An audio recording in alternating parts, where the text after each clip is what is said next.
নমস্কার। আজ আমি পাঠ করছি জীবনের খেলা কর। এই গল্পের ১ম পর্ব পাঠ করে শোনাচ্ছি। নার্সারির 1 এ পড়ুয়া ছেলের পরীক্ষা।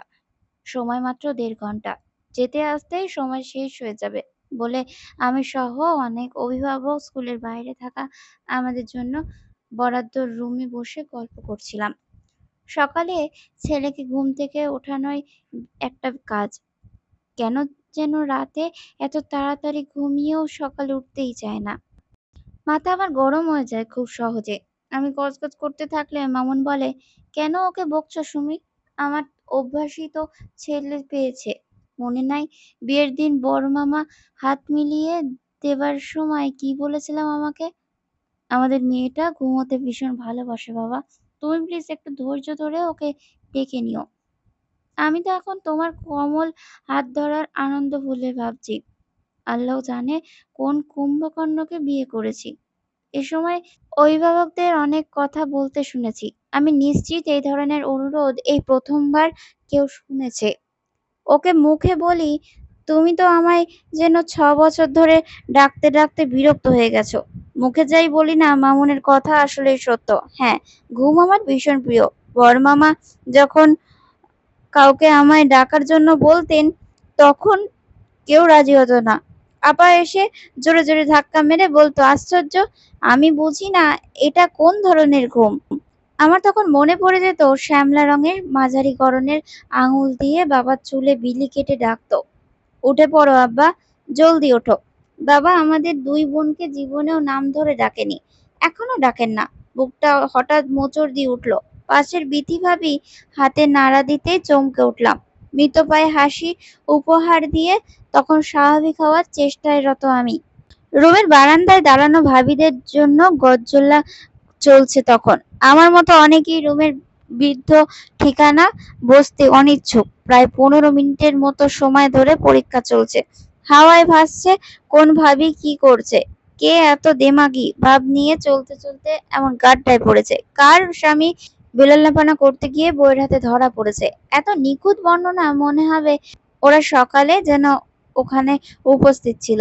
মেয়েরা যে মেয়েদের বড় শত্রু, এই কথাটা এখানে এলে ধ্রুব সত্য বলে মনে হয় আমার। হঠাৎ দেখি আমার ছেলের সহপাঠী মৌকে নিয়ে ওর বাবা মা এসে স্কুলের গেটে ধাক্কা দিচ্ছেন। মৌয়ের মা অনবরত কাঁদছেন আর ছোট মৌ হেসে হেসে বলছে, কেঁদো না মা, কিচ্ছু হবে না, আমি স্পিডে লিখে দিয়ে আসবো। এই সময় দারোয়ান গেট খুলে দিতেই মৌয়ের বাবা ওর কাছে মৌকে দিয়ে বললেন, ওকে তাড়াতাড়ি ওর ক্লাসে বসিয়ে দিয়ে আসো। এবার ভাবিরা উৎসুক হয়ে জিজ্ঞেস করছে, কি হয়েছে? কি হয়েছে ভাই, ভাবি কাঁদছে কেন? উনি হেসে বললেন, গত রাতে একটা অনুষ্ঠান থেকে আসতে অনেক দেরি হয়ে গেছে ভাবি। যত রাতে সকালে ঘুম থেকে ওঠা হয়নি। পরীক্ষার ১৫ মিনিট চলে যাওয়ার পর মেয়ের মা অস্থির হয়ে কাঁদছে। এই হলো ঘটনা। এখানে ওকে আপনাদের জিম্মায় রেখে গেলাম। আমি অফিসে যাব, আপনারা একটু কথাবার্তা বলে স্বাভাবিক করে নিন। ভদ্রলোক স্ত্রীর দিকে তাকিয়ে হেসে বিদায় নিলেন। এবার কয়েকজন ভাবি এবার মোয়ের মাকে নিয়ে গার্ডিয়ান্স রুমে ঢুকলেন। বিথি ভাবি আমার দিকে তাকিয়ে বললেন, এই মাত্র আমরা অনেক সুন্দর একটা দৃশ্য দেখলাম, ঠিক না বলেন? আমি মৃদু স্বরে বলি, এটা কোনো অস্বাভাবিক ব্যাপার না ভাবি। আমি মেয়ে ১৫ মিনিট পর পরীক্ষা দিতে ঢুকলে যে কোনো মাই কাঁদবে। উনি ফিস ফিস করে বললেন, সচরাচর সৎ মাদের এমন দেখা যায় না তো, তাই চোখে লাগে। আমি বিমূঢ় হয়ে বলি, উনি মোয়ের সৎ মা নাকি? এবার অবাক হয়ে বলেন, হ্যাঁ, আমি জানেন না? ওর মায়ের সাথে তো ডিভোর্স হয়ে গেছে ওর বাবার। উনি তো জানেন না?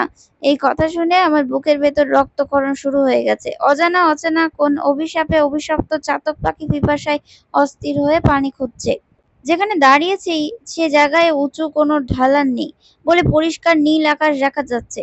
অতীতের সহস্রবারের মতো এবারও ওই দিকে তাকিয়ে মনে মনে সৃষ্টিকর্তাকে বলি, শুধু আমাদের ভাগ্যই এত কষ্ট লেখা ছিল আল্লাহ। ভাবি আবারও পিঠে ধাক্কা দিয়ে বললেন, আজ আপনার কি হয়েছে বলুন তো? বারবার এত আনমনা হয়ে যাচ্ছেন যে? আমার একটা সমস্যা হলো, অনেক ঘনিষ্ঠ বন্ধুরাও আমার ব্যক্তিগত জীবনের অনেক কিছু জানে না। স্কুল কলেজ জীবনে আমি কাউকেই বাসায় আনিনি।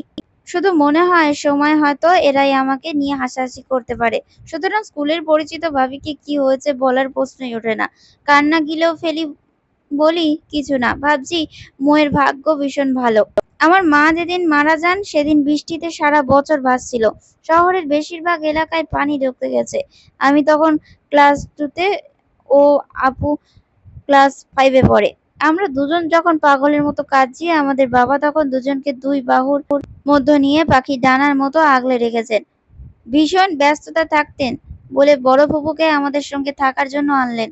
ফুপু প্রথম দিন থেকেই বলতে শুরু করলেন, এভাবে কি জোরতালি দিয়ে সংসার চলে রে? আমি না হয় কিছুদিন থাকবো।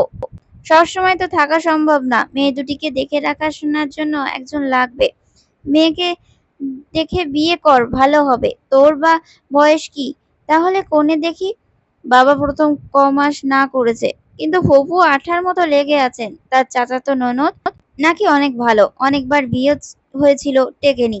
বাবা এবার বড় মাকে সব খুলে বললেন। তিনি বাবাকে মলিন হাসি হেসে উত্তর দিলেন, তোমার দায়িত্ব কিন্তু বাড়বে মুমিন।